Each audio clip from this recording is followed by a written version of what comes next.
Welcome back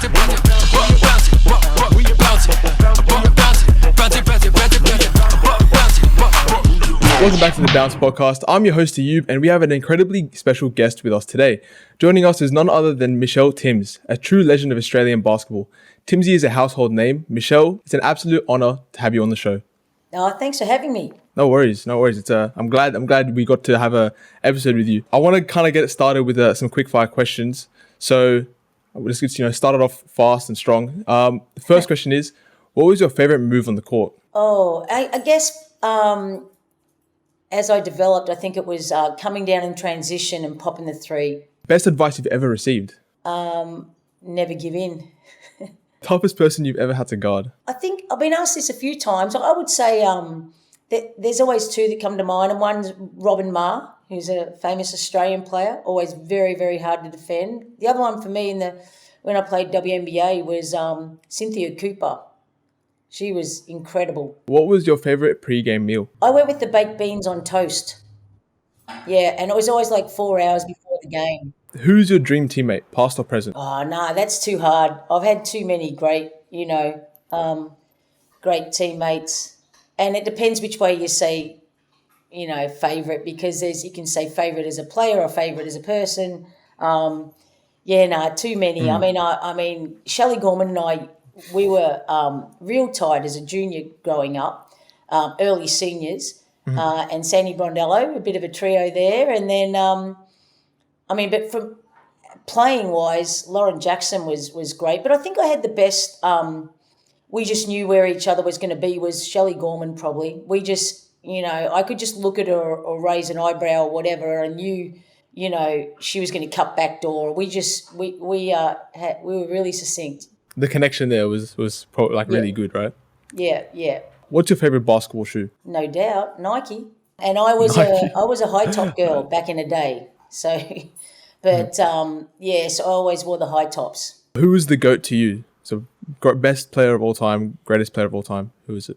Well, it kind of changed as I went through my basketball career. Really, there was a famous Brazilian player called Hortensia, and she was, from Brazil, and just she was that famous and that great that they had Barbie dolls in Brazil called Hortensia. So she was a GOAT when I was early onto the basketball scene. And then I've kind of lived through a few GOATs. Obviously Lauren Jackson is the Australian GOAT, men's or women's. But yeah, I'll just leave it at those two. If you have a favourite song, what would it be? Oh, that's tough. I go old school though. Something Bruce Springsteen or Billy Joel or Eartha Kitt even. Yeah. What's your favourite basketball movie? And if you don't have a favourite basketball movie, what's like a regular movie that you would just like, you say that's like your favourite movie? Whenever I got asked what my favourite movie was when I was growing up, it was The Colour Purple with Whoopi Goldberg. And the last one is, what is your favourite memory on the basketball court? So out of your whole entire career, which you've had a lot of highlights and a lot of good moments, what's your favourite memory? Oh, that's really tough. Favourite memory, I guess, is winning the bronze medal in Atlanta. That was the first ever medal that Australia's ever won. Well, that's very cool. So now the quickfire questions are done. I know it was a bit hard. Sorry about the... Man, normally they're at the other end. Normally you get a chance to warm up, but that was like, I'm gonna leave this interview and I know. Oh, wow, I wish I'd said that and that and that. Well, let's get into it. So you've had a massive basketball career. Can you take us back to the beginning of your basketball journey? How did you get started? I started at a primary school called Bellevue Primary School, and even though it was the early 70s, basketball was the number one sport in my municipality, which is kind of weird when I think about it because there wasn't any media exposure. We had no role models back then to make that be the way, but basketball was really big in the Manningham municipality. So, everyone wanted to play basketball, and everybody wanted to have one of those blue and gold warm-up tops that meant you're, a bullying junior. So I started playing when I was at 7 at primary school, and I actually started the year before, but we weren't allowed to start till we were 7. So, and also I come from a big family. I've got nine kids in the family. And so basketball was something that we always had a ring up in the backyard. Not necessarily, no one really played it, but as I went through school and got so into it, we'd all be out in the backyard hooping it up as a family. A lot of people also start in primary school and they start with the ring in their backyard and everything. So Yeah. would you say that like having a ring in your backyard and playing with your family that kind of like made you want to play more? Oh, 100%. And just having the ring in the backyard meant that I could get out there and practice every night, like I loved the game from the start. But once I made that bullying rep team in under 12s, I was always out in the backyard or always at somebody else. Like we'd train on a Sunday and we'd always, either somebody would come over to my house or I'd go to their house after training and have lunch, and then we'd be out in each other's backyard shooting. But every night I'd be out in the backyard and not only to shoot. We had when I was growing up, we had a dog called Charlie, and it was an Australian Terrier, and I learned really early that there's lots of good shooters out there, but there's not necessarily a lot of great defenders. And I had really good coaches who instilled that in me, that you can't just play one end, and they demanded that of me. So I thought, well, we do a lot of shooting and that, so I thought I'd also really hone in on my footwork. And back in those days, there was no YouTube just to jump on and tap in agility drills. So I used to get down the defensive stance and try and corner my little dog Charlie into the corner of the backyard, and rarely got it done. I think I probably got it done once, but just that constant sliding and working the floor away really helped me with my defensive foot speed, which I think for me went on to really help me break into teams eventually. Wow, that's actually such a creative way to like, you know, kind of train and do drills as well. That's actually a really good story. I like Yeah, that. he was a crazy dog too. Like he was one of these dogs that wasn't allowed inside. So whenever you opened the back door, he was like, crazy. And so he was full of energy. So it was a hard task. And at the start, I thought, what am I doing? But I stuck with it and definitely felt, I found a difference in Yeah, my foot speed. 100%. No, that's actually really cool. Well, when did you start pursuing a career in basketball? When did you kind of realize, okay, this is like something I can pursue as a career and really, put the effort in? Look, I always wanted to play for Australia, and to do that, you go through, trying to play for the state. And I think when did I want to make it a career, as in professional, was I remember in 1988 at my first Olympics. My dream was to play for Australia, and then my dream after that was to play professional. But back then, Australians didn't really travel overseas to play. So we really didn't know anything about it. But at the '88 Olympics, I remember sitting down with Robin Ma in a South Korean cafe, saying, "Well, where to from here?" And I said, "I'd really like to play professionally as a living doing this." And lo and behold, we get back to Australia, and Lorraine Landon is one of the matriarchs of Australian basketball. I think she was like the CEO of Basketball Australia back then, and she got a phone call from Germany, a club in Germany, and they said, "Look, we'd really like you to. We really need a point guard." And we saw Australia play, and you suggest, one of your guards. So fortunately for me, she said, "Oh well, I'd suggest Michele Timms. She's young. She's the right age to go away." And I was working at Basketball Victoria back then with Lindsay Gaze full time, which was a great, another hugely advantageous thing, because I was working at the old Albert Park Stadium with 9 courts and Albert Park Lake. So I got to work full time, but also work on my game at the same time in an office that was just full of WNBL and NBL players at that time. So that was fortunate. Anyway, so getting back to the story, I spoke to mum and dad, and they said, yeah, go for it. So in '88, after the Olympics, I went away to make it was sort of like my first job as a professional basketballer. How did you feel like being in Germany? Like that would have been such a different culture shock as well. Oh yeah, that was really tough, because I think the biggest thing for me was, because I come from such a big family, to going over there and not knowing anyone, being put in an apartment. I was probably 21, but I felt really isolated. And I know I spent the first, I had to get a month in advance because back in those days we had no mobile phones. And I asked to get my month's pay so I could put all the, change it all to coins and put it in the phone booth down the down on the corner to ring home all the time because I was really, really homesick. And all I wanted to do was get back home. And but mum and dad, God love them, they just gave me so many great life lessons. I mean, as you expect, they're your parents. But one of them was, "Nah, you've committed to this team. You're going to sit it out as hard as it is." And so I just had to suck it up and stay there. And it was just the best thing I ever did because it turned out to be one of the most fabulous experiences living in Munich and playing for the Munich team, which then created so many more opportunities for me. I feel like everyone kind of needs those kind of people, especially for you as your parents, but someone else who could have been their brother or sister or best friend, Yeah, where they're kind of like pushing you and telling you, yeah, you need to kind of stick to this, and even if you don't feel like doing it, you have to do it anyways.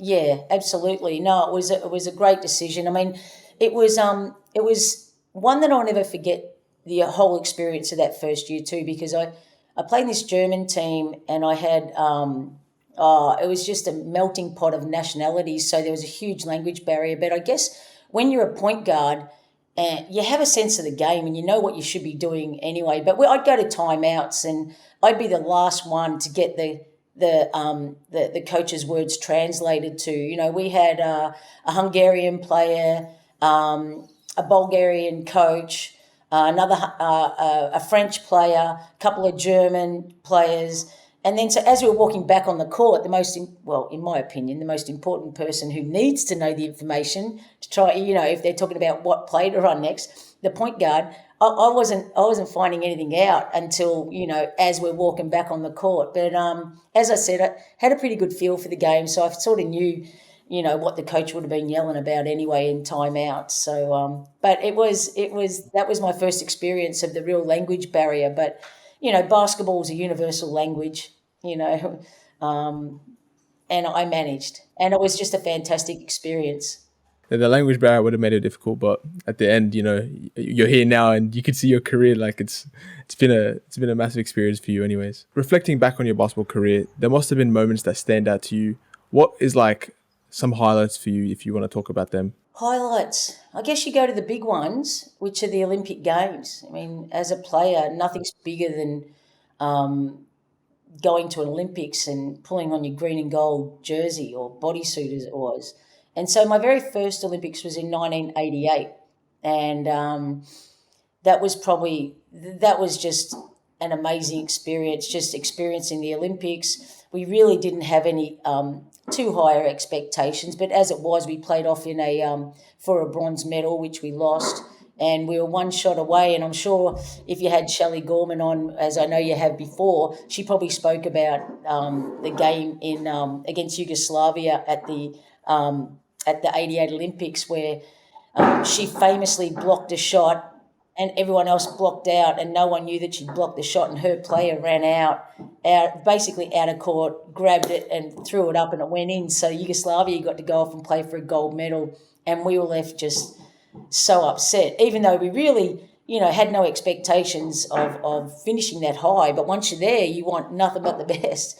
So that was one of the most memorable games, along with winning the first medal in '96, 2 cycles later in the Olympics, and then of course playing in the Olympics and captaining the team in your own backyard. That doesn't come along very often, and I was really fortunate to do that in 2000. So that's something as well. I think also my WNBA days are quite memorable, being the first Australian player to go over there and play in the WNBA. It was that whole experience of, 1 minute playing out of the Veneto Club here in Bulleen with maybe, 800 people, to playing in front of 16,000 people at games, and being treated like a rock star, and people wanting your autograph, wanting to, buy you dinner, and it was just amazing. We sort of got a taste, or I sort of got a taste of what it was like that the NBA guys get, or the AFL players who wander around the streets of Melbourne. It was that on an ego basis was a real buzz. I know you as you just said, like you were in the WNBA. How do you feel about your jersey being retired? It's kind of a bit weird. I feel extremely honoured, but and humbled, but a little embarrassed, to be honest, just because, when I went to the WNBA, if I had my time again, I don't have many regrets, but the only regret, in fact, I only have this one. My only regret was I worked really hard to come close to be one of the best point guards in the world. And then I go to the WNBA and I kind of fell off the wagon a little bit. I maybe got caught up in the atmosphere, and so unfortunately for me, the WNBA, when I look back at it, it was an amazing experience, but wasn't my best basketball. That started my downside. I wish I'd been able to play in the WNBA, stay focused, and just go on to continually, getting better and better. But unfortunately for me, the WNBA didn't see the best of Michele Timms, and although I did do a lot in the community there, and Australians are great people to have in teams. We can be glue. We get along well with anyone. We don't cause any drama, and we never say no to anything that the GM or front office want you to do. So I think from that side of things, and the fact that I was one of the first players selected for the Phoenix Mercury in the inaugural season, I think that had more to do with why they retired my jersey than my actual playing, which was, as I said, in hindsight, that's the only thing I regret is not staying on top and for longer. Yeah, at the end of the day, you did get a good experience out of it. Yeah, no, it definitely was a blast. I mean, it was a whole new world over there. It was megastar treatment. Celebrities sitting at games and just blow your mind type stuff. Every athlete faces challenges. What were some of the biggest obstacles you kind of faced in the WNBA or like in your career in general? Yeah, in the WNBA, I didn't face any challenges really. I think I was about the only player who didn't have a hard luck story over there. Everyone else had a lot more adversity throughout their careers to handle than what I ever had. I was healthy up to that point.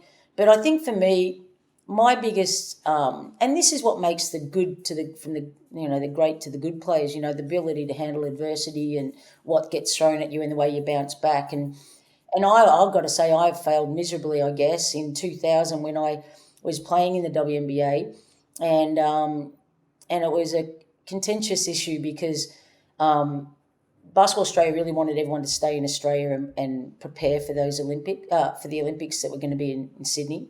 And I knew it was going to be like the second last year, and I had a real little window to make some more money.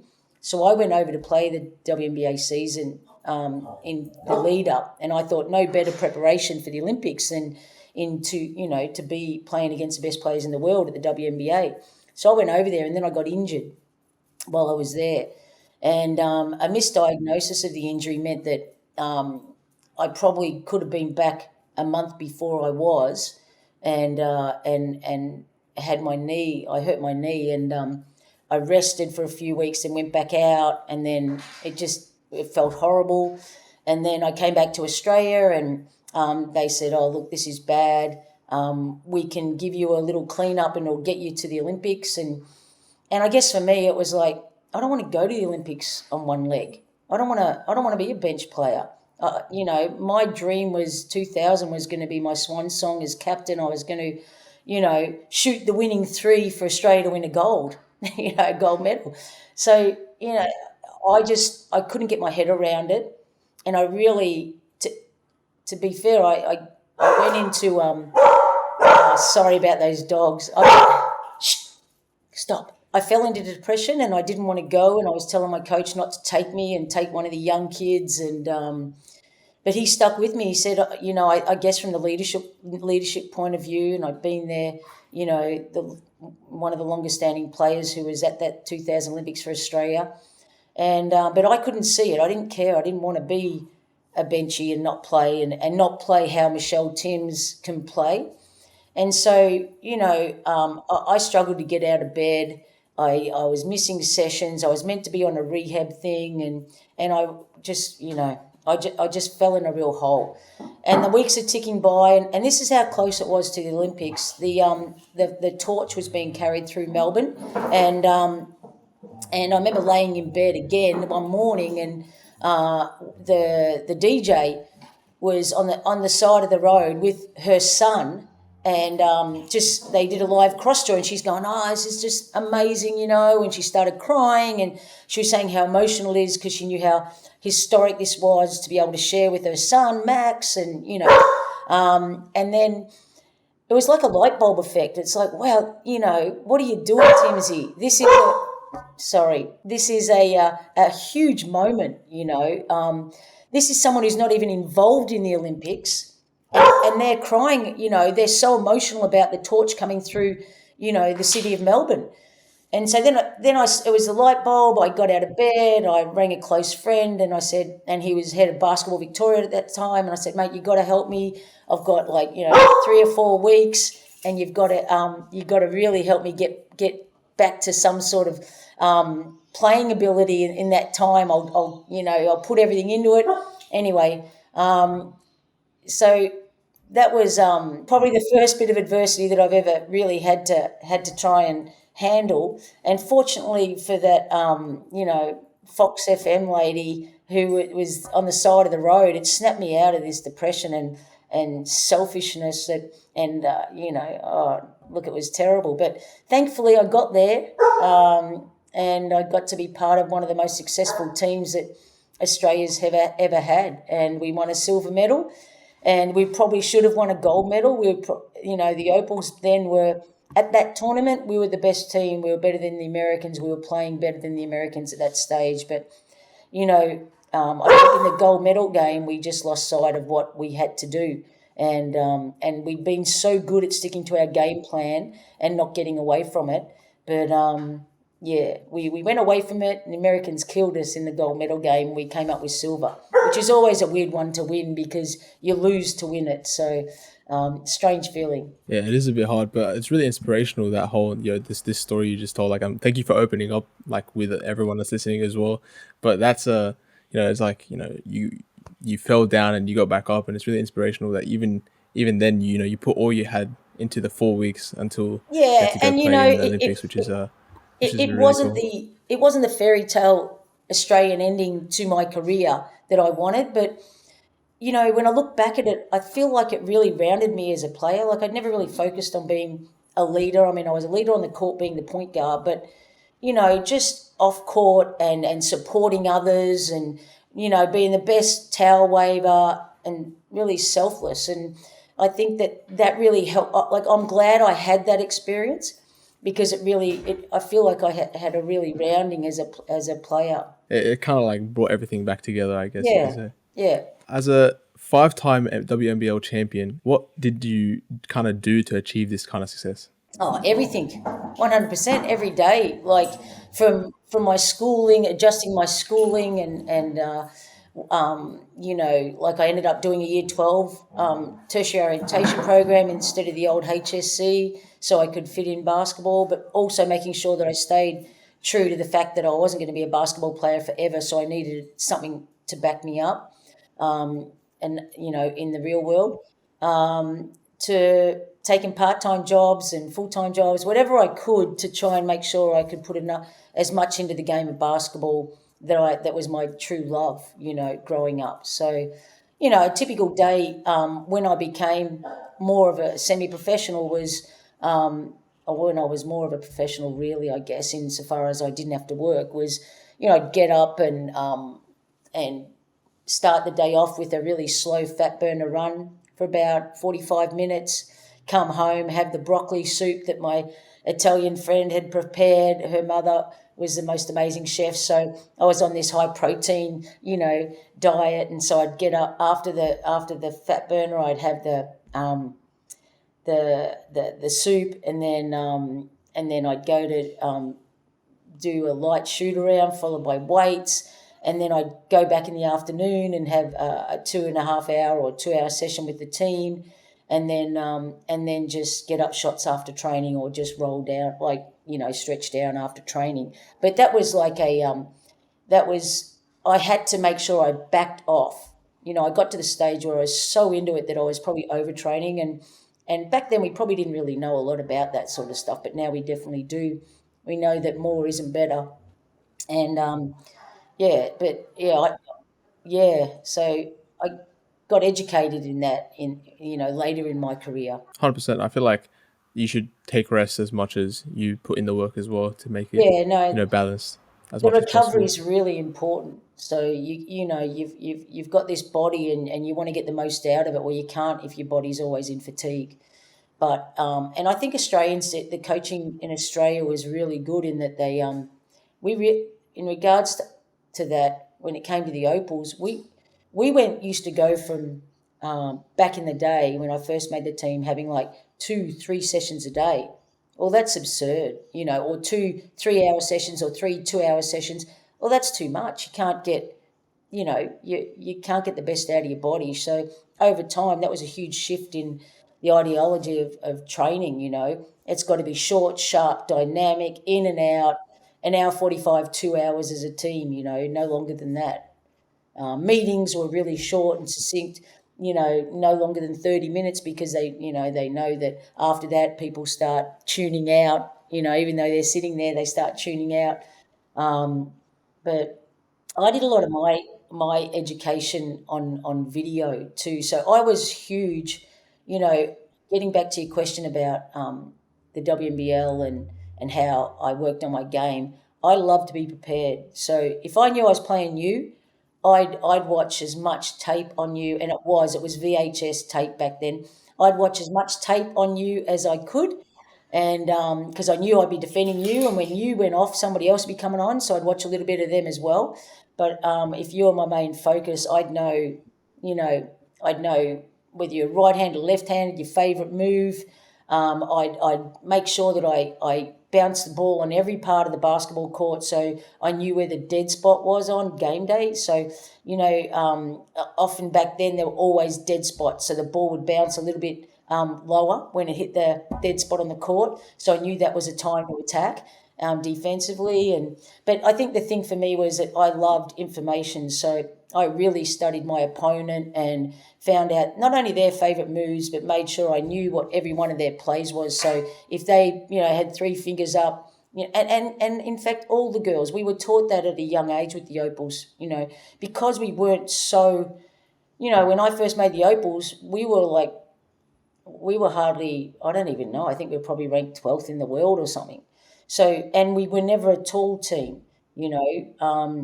and so we had to rely on defense and also up here. And so that was, really built into us at a very young age as an Australian player. And then, the athletes started coming on, and we started developing our own skill set as a team, as individuals.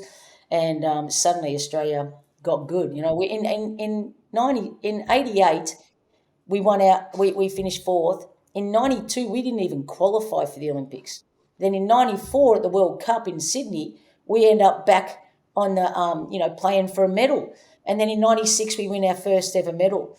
So big changes went on, and it happened real quick. And we've never not been well until we had a hiccup in 2000 and was it 12, 16, I think it was. But other than that, we've been really consistent with where we've finished at the Olympics. Oh well, Tokyo we didn't do so good because a bit of a drama, but we'll do real well this upcoming Olympics too.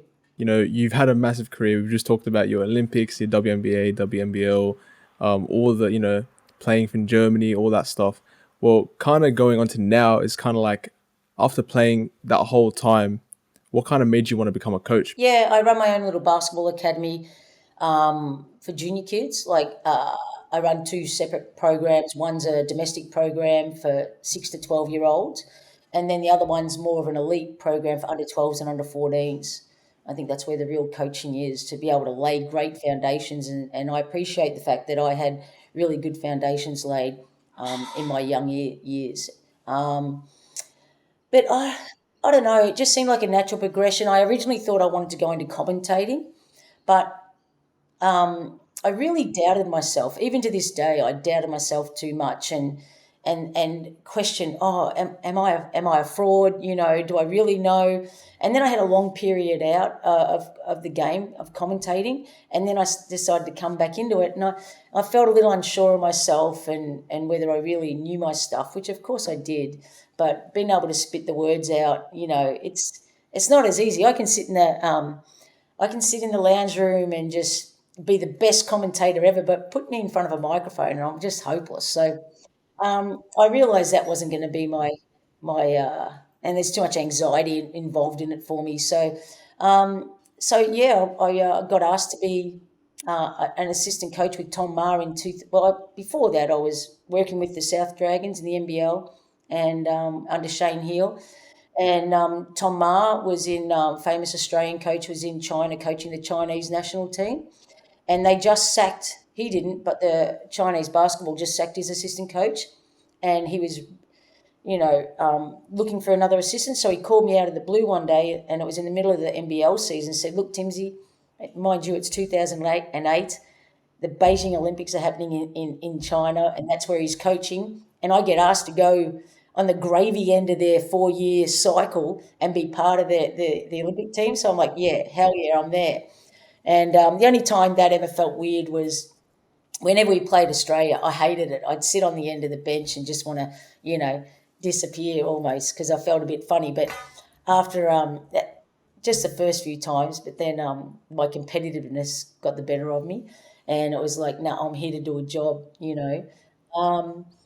But yeah, so I got I've been really fortunate because of my playing career that I got to do some, have an opportunity to do some wonderful coaching. And, prior to that, I was with the WNBA. I was doing some commentating for Phoenix after I retired.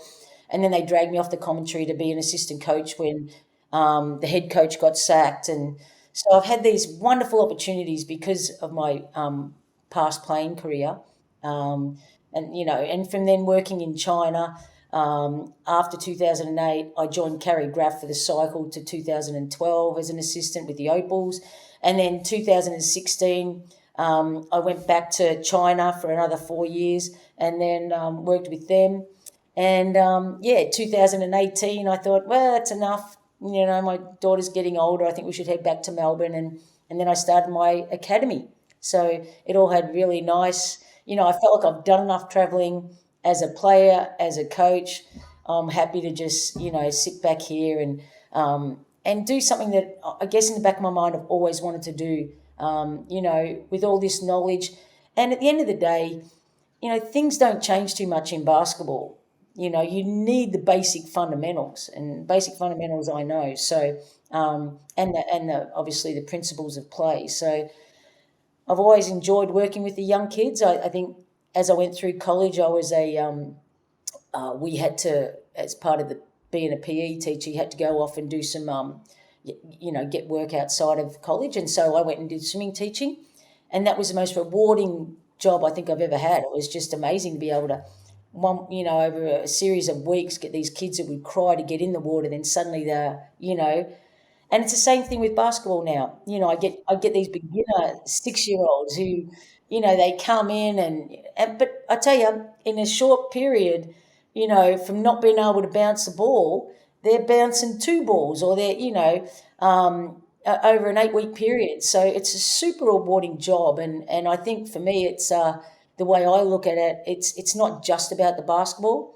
And I get a little excited because, as coaches, we're really lucky because it's, as I said, it's not just about basketball. We've got this great vehicle called basketball that we get to teach kids skills, but we also get to teach them life skills,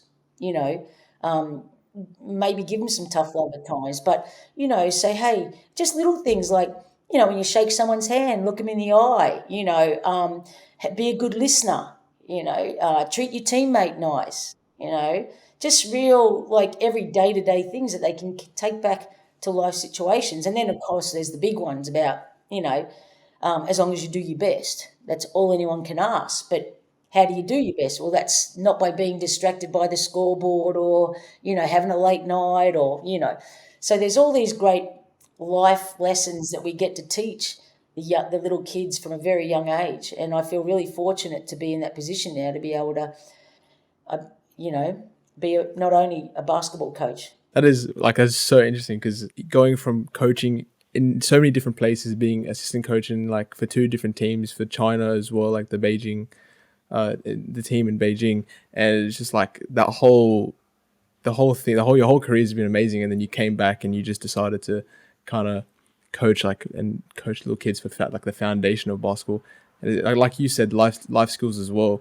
I feel like when they're young and the foundation, like they're learning basketball, but also like they're looking up to you as a coach as well, which is Yeah. really And cool to see as I well. mean, at the moment, it's down here in Melbourne, there's like tryouts all over Victoria at the moment to make Friday night championship team, which is, when I spoke to you earlier about wanting to be a bullying boomer or an adult inspector or whatever, and so we give them little bits of like, what does the coach want? Look, if the coach is talking, you don't fiddle with. It's only simple, basic little things, but things that it's clear the kids don't know before, but they're things that coaches notice. Are you coachable? Do you fiddle with the ball while the coach is talking? Do you try and bounce the ball while the coach is talking? Do you have eye contact? All that sort of stuff, real basic, but it goes a long way when those kids rock up to tryouts and they're standing at attention, they've got the ball between their legs or under their arm, they've got the eye, and they sprint to the sideline when the coach says do this, or they're good leaders, they show great leadership. Coaches love that stuff, especially at a young age. It's all those little things. It's not just basketball, yeah. With so much experience as a coach, for those aspiring to become coaches who are listening right now, do you have any advice for them? Get into it. I think the big thing that I've noticed is that kids learn differently. Back in my day, there was, it's just everybody got taught with the same brush. But I think it's important to be flexible and understand that some players need to be coached differently, different ways. So if someone's not attentive or has some sort of disorder or concentration thing, I often get them to demonstrate the drill. Like there's different ways of teaching. Instead of just getting them to line up, when it's their turn, they go and they mess it up. I think as a coach, we have to be flexible and really identify things quickly going, okay, they might have a learning problem. They might learn easier this way. That player in their WNBL, well, she can't learn off scout notes, or she's, not good at watching videos. So we need to get the point to her across in a different way, It's walkthroughs. It's actually physically helping her move from this is the offense, So I think being flexible as a coach and knowing how to deliver the message in many different ways is critical as well. What is your favorite aspect of coaching? Now, I know you said that you like seeing them grow up and like kind of like learn, but is there anything else that you wanted to add? Just watching them develop, watching them grow as a player and as an individual, as I've already spoken about, but watching their improvement, and you take it quite personally, if over the 8-week period or half a year or the year that you have them, if they're not where you take it to heart, but and you've got to find different ways to try and make them become a better player, But I think the thing I love most is watching the kids grow and watching them grow in confidence and self-belief. I feel like the kids these days, they can be very down on themselves. They get down on themselves and the situation around them very quickly. So trying to move them away from that, and have confidence. Like I get a lot of kids, come to me and their parents say he's really low on confidence or she's really low on confidence. So knowing that you can instill that in a player and let them know you believe in them and that, that's gratifying. Well, we're going to wrap it up now. Thanks, Timmsy, for being a guest on the show. It's been a blast. It's been amazing to hear your experiences and your career. And I wish you all the best with your basketball foundation and your program and being a coach. Thank you very much. Thanks for having me on. It's been great.